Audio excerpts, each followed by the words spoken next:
Hello बच्चों, कैसे हो आप सब।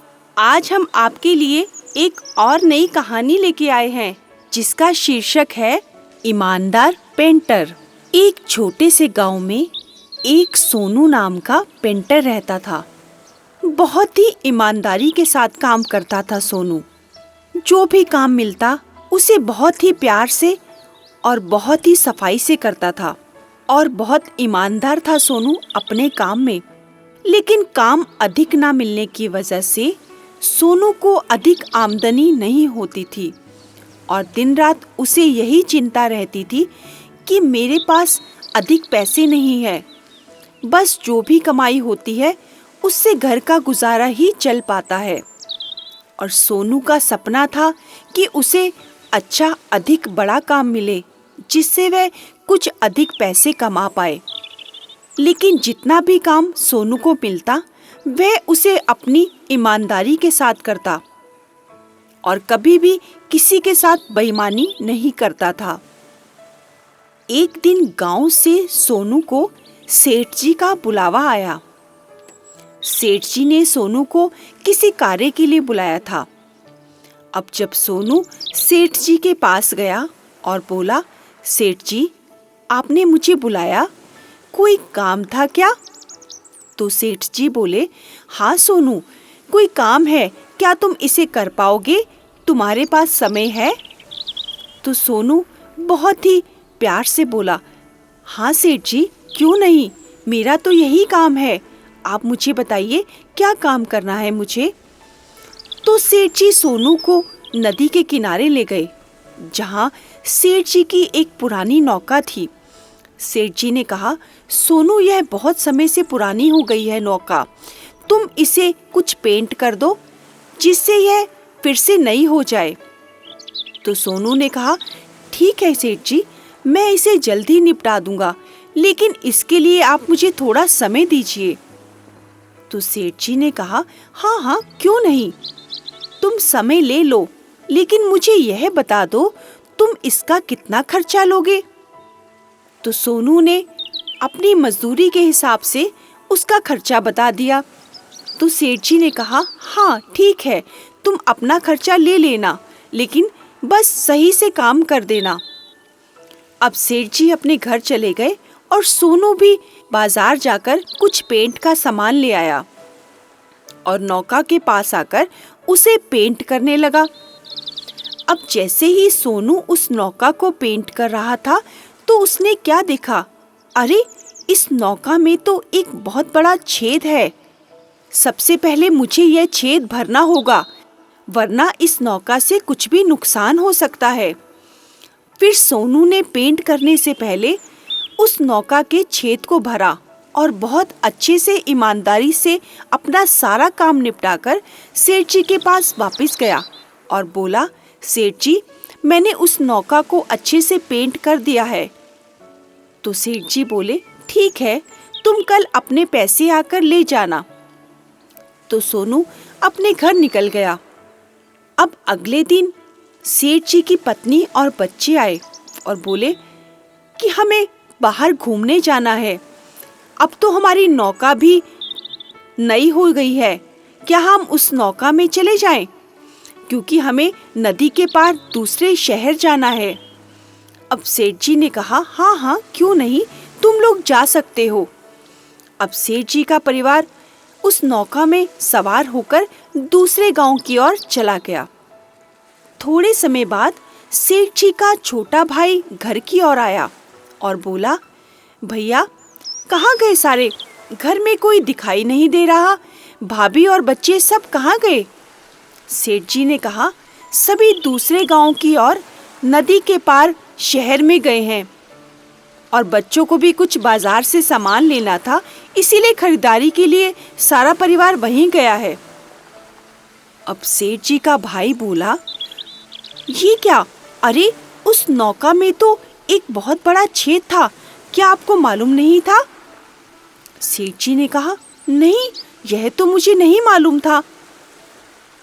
तो वह दोनों डर गए कि हमारा परिवार सुरक्षित होगा या नहीं।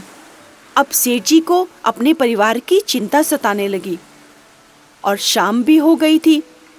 तभी अचानक सेठ जी का परिवार सुरक्षित बाजार से लौट आया और सभी बच्चे खुश थे क्योंकि वह लोग खरीदारी करके वापस आए थे।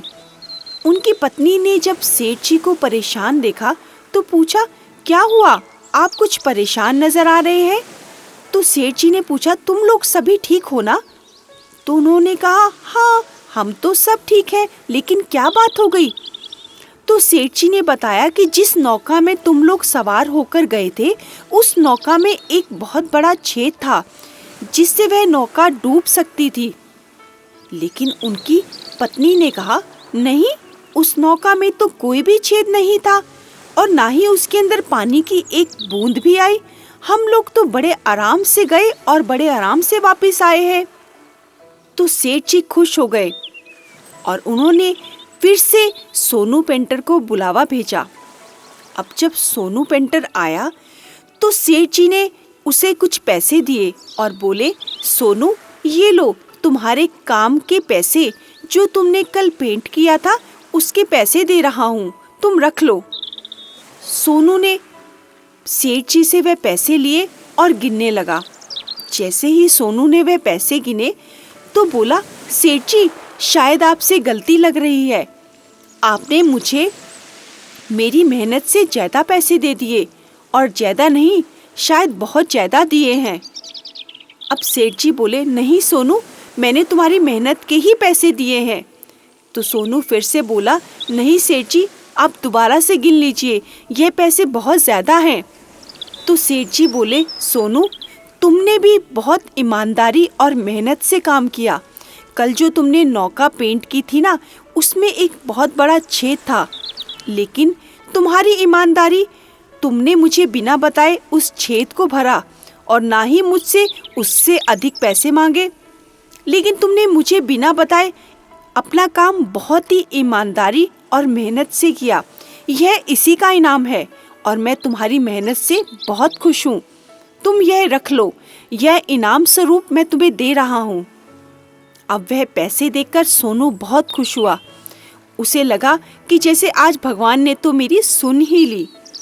लेकिन देखा बच्चों, जब हम कोई भी कार्य ईमानदारी से करते हैं और मेहनत से करते हैं तो उसका एक ना एक दिन फल हमें ज़रूर मिलता है, चाहे देर से ही सही, लेकिन एक ना एक दिन वह हमें ज़रूर प्राप्त होता है, क्योंकि ईमानदारी मनुष्य का एक अच्छा गुण है जो सभी को बहुत पसंद आता है। हेलो बच्चों, कैसे हो आप सब?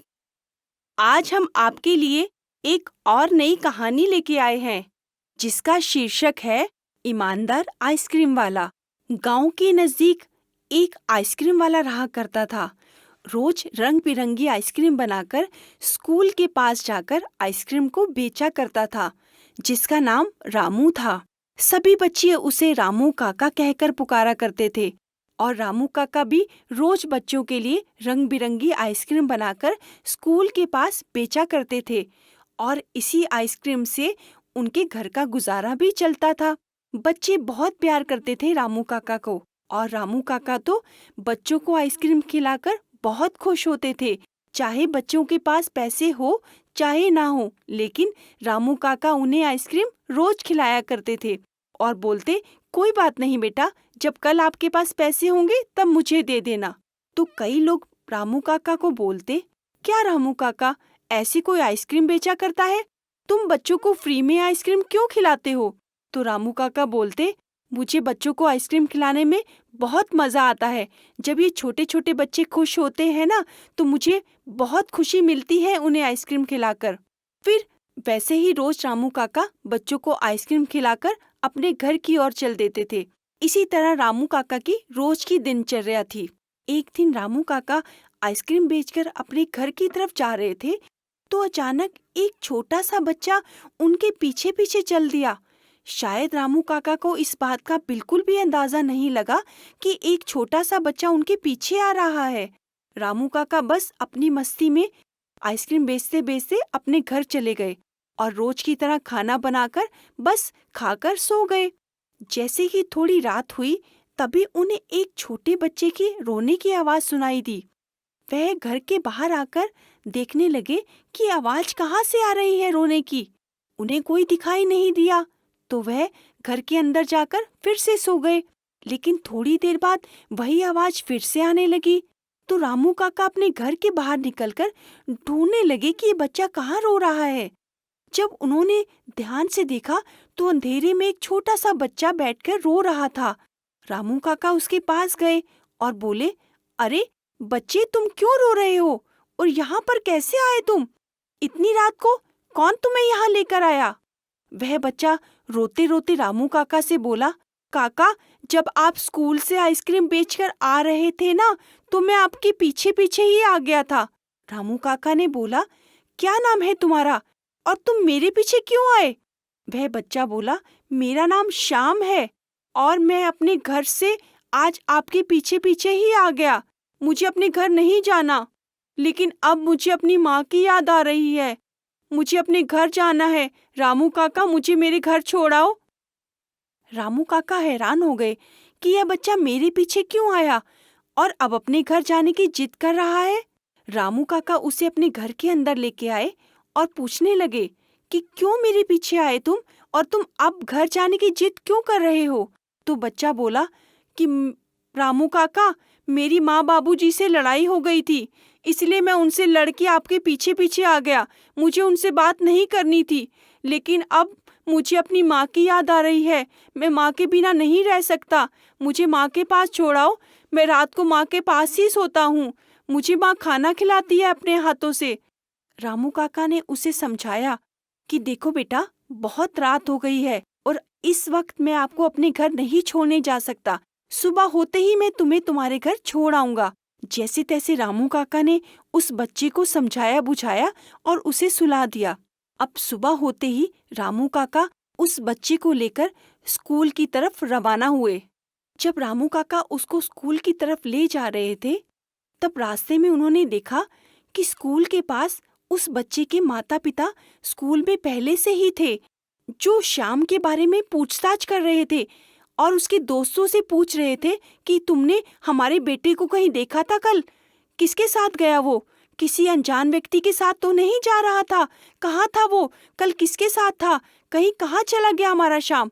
अब रामू काका ने जैसे ही उसके माता पिता को उसके दोस्तों से बात करते हुए देखा तो उन्होंने श्याम को बोला, देखो श्याम, तुम्हारे माता पिता कितने परेशान हो रहे हैं तुम्हारे बिना। देखा तुमने? तभी माँ ने रामू काका के साथ श्याम को देखा तो माँ भागते हुए श्याम के पास आई। श्याम, कहाँ चले गए थे तुम? तुम हमें बिना बताए कैसे चले गए?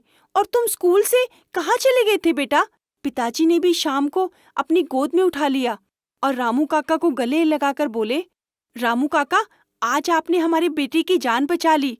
हमें तो मालूम ही नहीं था हमारा बच्चा कहाँ चला गया। रामू काका ने उन्हें आराम से समझाया, बोला, देखो क्या बात हो गई थी श्याम के साथ। तो उन्होंने समझाया कि श्याम किसी खिलौने के लिए जिद कर रहा था, इसी वजह से हमने उसको थोड़ा सा बस डांटा था। इसी वजह से वह आपके साथ हमें छोड़कर चला गया। तभी रामू काका ने एक दुकान पर जाकर श्याम को कुछ खिलौने लेके दिए और बोले, देखो श्याम, कभी भी किसी अनजान व्यक्ति के पीछे नहीं जाना चाहिए और ना ही किसी अनजान व्यक्ति के साथ हमें बातचीत करनी चाहिए। तुमने यह गलत किया और माता पिता की हमेशा बात को मानना चाहिए। श्याम बोला, ठीक है रामू काका, मैं हमेशा माता पिता की बात को मानूंगा। मुझे बहुत अच्छा लगता है आपसे बात करना। रामू काका ने कहा, मैं तुम्हें रोज आइसक्रीम खिलाऊंगा, लेकिन बस इस शर्त पे कि तुम अपने माता पिता की बात को मानोगे। देखा बच्चों, ये कहानी से हमें क्या शिक्षा मिलती है? यही कि हमें किसी भी अनजान व्यक्ति से ना तो बात करनी चाहिए और ना ही उसके पीछे या कहीं उसके साथ जाना चाहिए।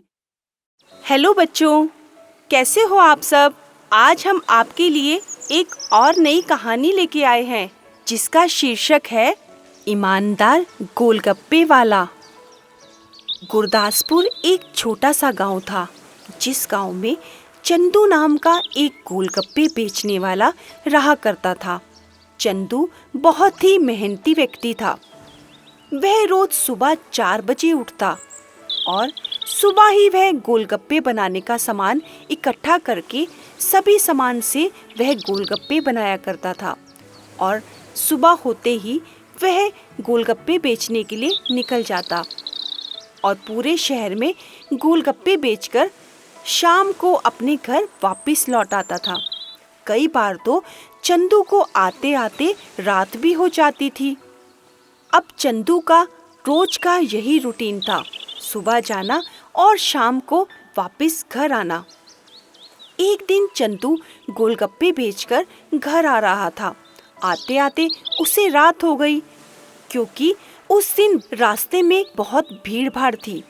अब बेचारा चंदू धीरे धीरे साइकिल चलाते चलाते थक गया और आराम से उतरकर साइकिल पर चलता हुआ टहलता हुआ आने लगा। अब जब वह घर की ओर आ रहा था तो उसे कुछ लोग भागते हुए नजर आए।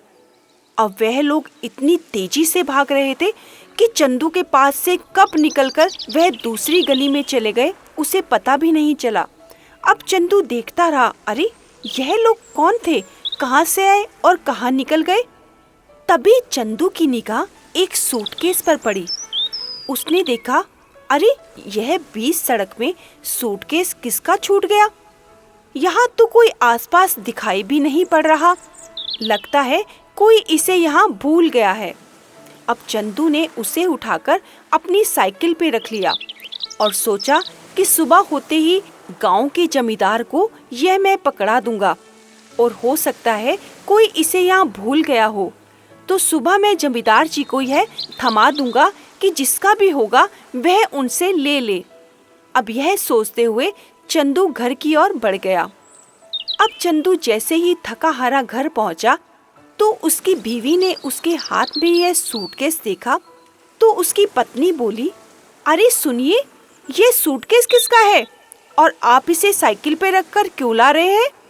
अब चंदू ने अपनी पत्नी से कहा, अरे भाग्यवान, थोड़ा मुझे सांस तो लेने दो, फिर बताता हूँ। जरा आराम करने दो, फिर तुम्हें समझाता हूँ कि यह सूटकेस किसका है। अब थोड़ा हाथ मुंह धोकर चंदू जब अपने कमरे में आया तो चंदू ने अपनी पत्नी को बताया कि यह एक सड़क पर अंधेरे में मुझे यह सूटकेस मिला।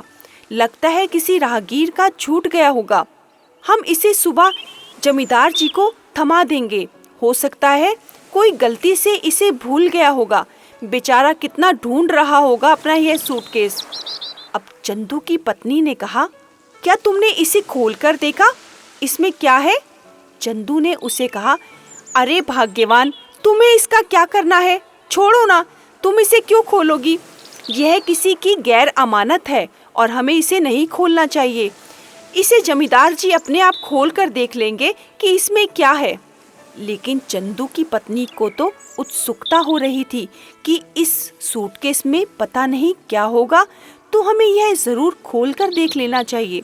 अब वह अपने पति चंदू से बोली, देखिए, आपको इसे खोलना ही पड़ेगा। पता नहीं इसके अंदर क्या हो, हमें क्या पता, हमें तो इसको देखना ही पड़ेगा ना, क्योंकि ये रात भर हमारे घर में रहेगा। अब चंदू ने अपनी पत्नी से कहा, ठीक है, तुम्हें जैसा लगता है तुम करो, मैं सोने जा रहा हूँ। अब चंदू जब सोने के लिए गया तो उसकी पत्नी ने वह सूटकेस खोल कर देखा।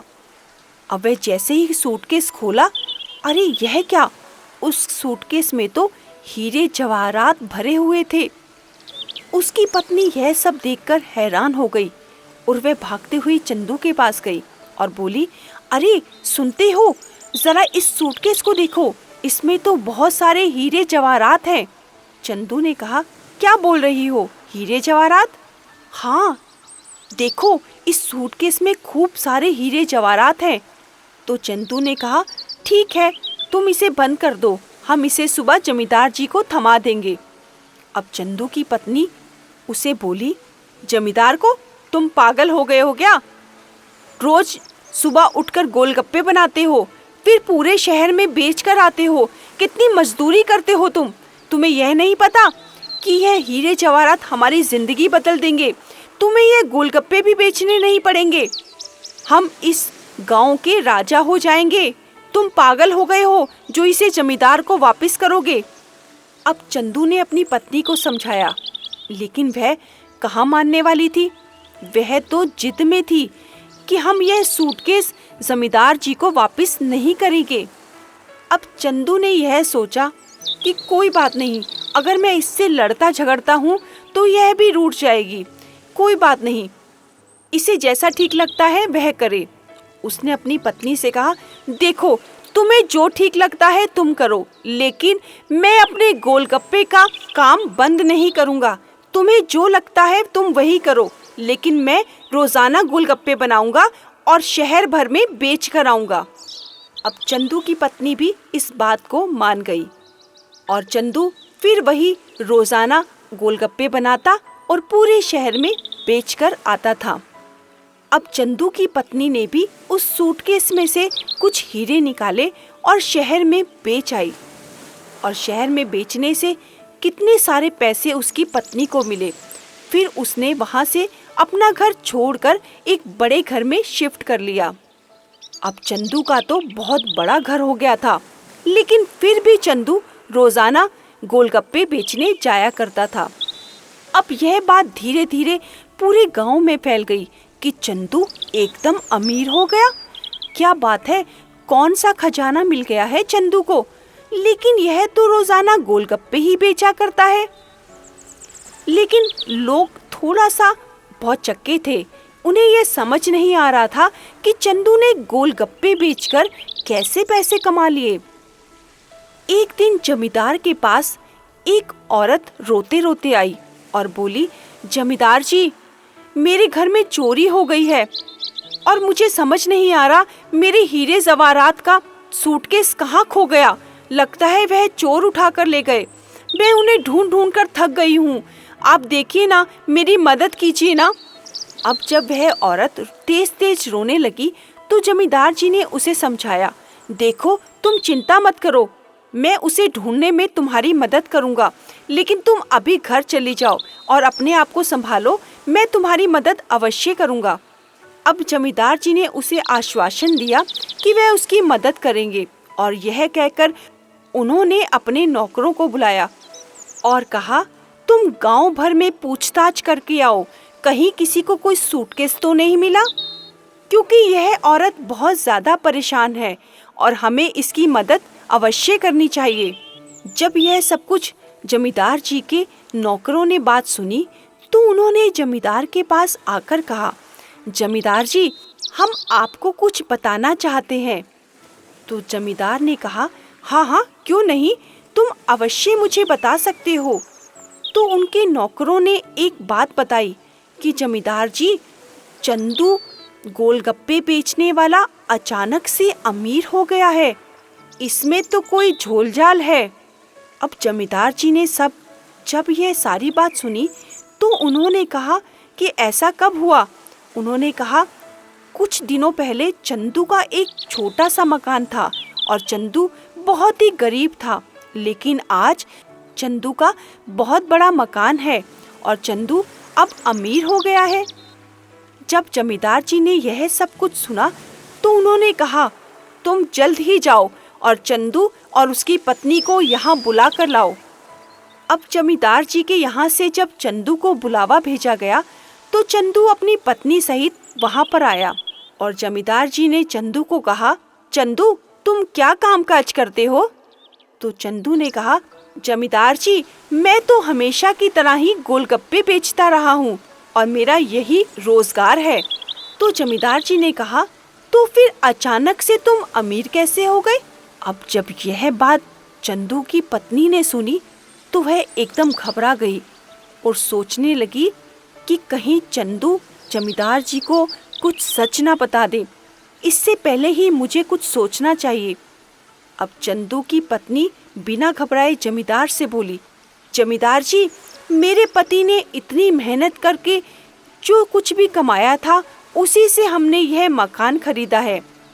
तो जमींदार जी बोले, गोलगप्पे में इतनी कमाई?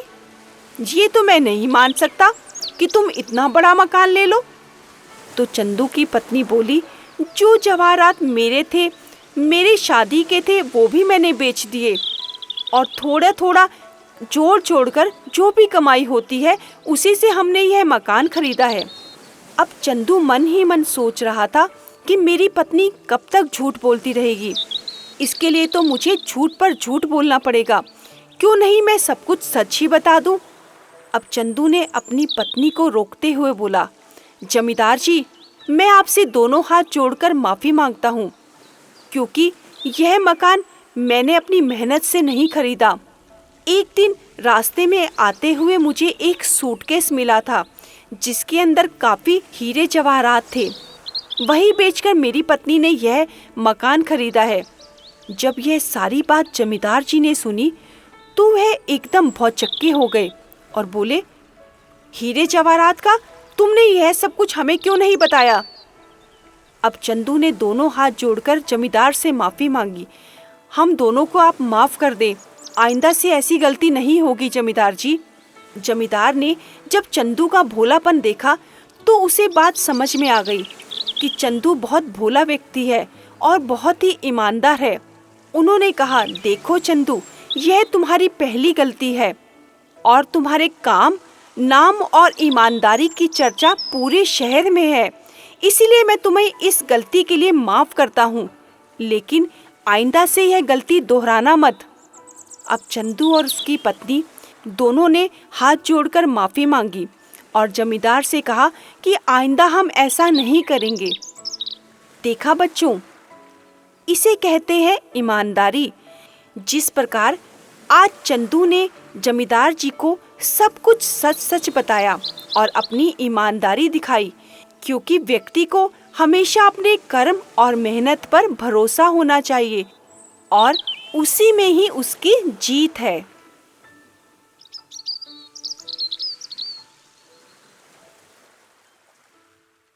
हेलो बच्चों, कैसे हो आप सब? आज हम आपके लिए एक और नई कहानी लेके आए हैं जिसका शीर्षक है ईमानदार लकड़हारा। एक गांव में एक लकड़हारा रहता था। उसका नाम श्याम था। वह जंगल में जाकर रोज लकड़ी काट कर लाता था और उसी लकड़ी को बेचकर अपने घर का गुजारा चलाता था। बहुत गरीब व्यक्ति था श्याम। रोज लकड़ी काटता और रोज बेचकर जितना पैसा उस लकड़ी से मिलता उसी से खाना पीना भी चलता था उसके घर का। अब उसकी रोज की दिनचर्या यही थी। एक दिन शाम लकड़ी काटने के लिए फिर से जंगल में गया और पेड़ पर चढ़कर लकड़ी काटने लगा। अब काफी देर हो चुकी थी उसे लकड़ी काटते हुए। तभी अचानक क्या हुआ, उसके हाथ से उसकी कुल्हाड़ी छूटकर पानी के अंदर गिर गई। बेचारा लकड़हारा एकदम हैरान परेशान हो गया। ये क्या हुआ, मेरी कुल्हाड़ी पानी में गिर गई। कुछ देर तो उसे समझ में नहीं आया कि मुझसे अचानक ये कैसे हो गया। बेचारा परेशान होने लगा और काफी सुबक सुबक कर रोने लगा। मेरा एक ही सहारा था, यह कुल्हाड़ी, वो भी मुझसे छूटकर पानी में गिर गई। अब मैं अपने घर का गुजारा कैसे चलाऊंगा? क्या बोलूंगा अपने बच्चों को और बीवी को घर जाकर क्या बताऊंगा कि आज मेरी कुल्हाड़ी पानी में गिर गई थी? यह सोच सोचकर बेचारा श्याम सुबक सुबक कर रोने लगा। तभी नदी के देवता प्रकट हुए और उन्होंने कहा, हे मानव, कौन हो तुम? तुम क्यों रो रहे हो? इतने दुखी क्यों हो? श्याम ने अपनी आप बीती सारी व्यथा बताई। प्रभु, मेरा नाम श्याम है।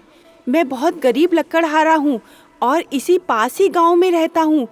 मैं यही लकड़ी काट कर बेचता हूँ और फिर जो पैसे मिलते हैं उससे मैं अपने घर का गुजारा चलाता हूँ और वही कुल्हाड़ी मेरी पानी में गिर गई है, इसीलिए मैं रो रहा हूँ। तभी नदी के देवता बोले, कोई बात नहीं, तुम रो मत, मैं कुछ करता हूँ, तुम्हारी कुल्हाड़ी ढूंढ कर लाता हूँ। और फिर वह नदी के देवता पानी में डुबकी लगाकर अंदर चले गए और थोड़ी देर प्रतीक्षा करने के बाद वह बाहर आए और उनके हाथ में एक कुल्हाड़ी थी। उन्होंने वह कुल्हाड़ी श्याम के हाथ में रख दी। लो श्याम, तुम्हारी कुल्हाड़ी मिल गई है, अब तो तुम खुश हो ना? लेकिन श्याम ने देखा यह कुल्हाड़ी तो सोने की है। वह उस कुल्हाड़ी को देखने लगा और बोला, नहीं प्रभु, यह कुल्हाड़ी मेरी नहीं है। मेरी कुल्हाड़ी तो लोहे की है। अच्छा रुको, मैं दोबारा से अंदर देखकर आता हूँ और तुम्हारी कुल्हाड़ी ढूंढ कर लाता हूँ।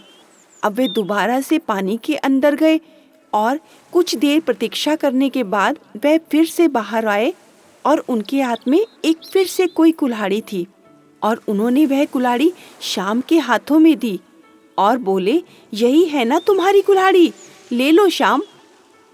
अब श्याम ने जैसी ही वह कुल्हाड़ी देखी तो वह बोला, नहीं प्रभु, यह भी मेरी कुल्हाड़ी नहीं है, यह तो चांदी की कुल्हाड़ी है, मेरी कुल्हाड़ी लोहे की है प्रभु। यह सब मुझे नहीं चाहिए, मुझे सिर्फ अपनी लोहे की कुल्हाड़ी चाहिए। रुको, मैं दोबारा से नदी में जाता हूँ और तुम्हारी कुल्हाड़ी ढूंढ कर लाता हूँ। अब नदी के देवता ने फिर से डुबकी लगाई और पानी में उतर गए। अब की बार उनके हाथ में लकड़हारे की वही कुल्हाड़ी थी और जैसे ही श्याम ने वह कुल्हाड़ी देखी वह खुशी से झूम उठा। उसने कहा, हाँ प्रभु, यही मेरी कुल्हाड़ी है। अब मैं फिर से लकड़ी काटूंगा और उसे बाजार में बेचकर कुछ पैसे लाऊंगा और हमारे घर का गुजारा फिर से चलेगा। वह बहुत खुश हो गया। अब जैसे ही नदी के देवता ने उस गरीब श्याम को खुश होते देखा तो उन्होंने कहा, श्याम थोड़ा रुको। उन्होंने फिर से नदी में डुबकी लगाकर वह चांदी की और सोने की कुल्हाड़ी लाकर श्याम के हाथ में रख दी और उन्होंने कहा कि तुम बहुत ईमानदार लकड़हारे हो, यह कुल्हाड़ी भी तुम मेरी तरफ से उपहार में रख लो। अब श्याम बहुत खुश हुआ और वह तीनों कुल्हाड़ी लेकर अपने घर चला गया। जैसे ही वह अपने घर जा रहा था, रास्ते में उसे कुछ दोस्त मिले। उन्होंने कहा, अरे श्याम, ये इतनी सारी कुल्हाड़ी लेकर कहाँ से आ रहे हो? अब श्याम ने उन सबको अपनी आप बीती बताया, नदी के देवता ने मुझे यह उपहार में दी है। उसने सारी कहानी उन सब दोस्तों को बताई। अब उन दोस्तों में से एक दोस्त बहुत चालाक था। उसने सोचा, क्यों ना मैं भी ऐसा ही कुछ करूं। अगले ही दिन वह भी सुबह उठा और एक कुल्हाड़ी लेकर लकड़ी काटने निकल गया। वह भी शाम की तरह ही पेड़ पर चढ़ा और लकड़ी काटने लगा और जानबूझकर पेड़ पर से अपनी कुल्हाड़ी नीचे गिरा दी। तो बस जैसे ही पानी में कुल्हाड़ी गिरी, वह बहुत तेज तेज रोने लगा। मेरी कुल्हाड़ी पानी में गिर गई, अब मैं घर का गुजारा कैसे चलाऊंगा? हे भगवान, कुछ करो, मेरी कुल्हाड़ी बाहर ला दो। अब फिर उसी तरह और नदी के देवता प्रकट हुए और उन्होंने कहा कि तुम क्यों रो रहे हो? अब उस व्यक्ति ने बताया कि मेरी कुल्हाड़ी पानी के अंदर गिर गई है, अब मैं घर का गुजारा कैसे चलाऊंगा? मैं बहुत परेशान हूँ, आप कुछ कीजिए ना। अब नदी के देवता ने कहा, कोई बात नहीं, तुम रो मत, मैं तुम्हारी कुल्हाड़ी लेकर आता हूँ। उन्होंने पानी में फिर से डुबकी लगाई और उसके लिए एक सोने की कुल्हाड़ी लेकर बाहर आए। अब जैसे ही उस व्यक्ति ने सोने की कुल्हाड़ी देखी तो वह तो पहले से ही प्रतीक्षा में था। उसने उस सोने की कुल्हाड़ी देखकर कहा, हाँ, यही मेरी कुल्हाड़ी है, यही गिर गई थी पानी में, मुझे यही चाहिए। जैसे ही नदी के देवता ने उस लालची लकड़हारे को देखा तो वह समझ गए कि इसके मन में कुछ लालच है और वह बाहर आकर बोले, तुम लालची हो, तुम्हारे मन में लालच है, तुम ईमानदार नहीं हो, तुम्हें कुछ नहीं मिलेगा, जाओ यहाँ से। यह कहकर नदी के देवता अदृश्य हो गए और वह लकड़हारा अपना सा मुंह लेकर वापस घर आ गया। देखा बच्चों, इसे कहते हैं लालच, क्योंकि लालच बुरी बला है। हमें कभी भी किसी चीज़ का लालच कभी नहीं करना चाहिए।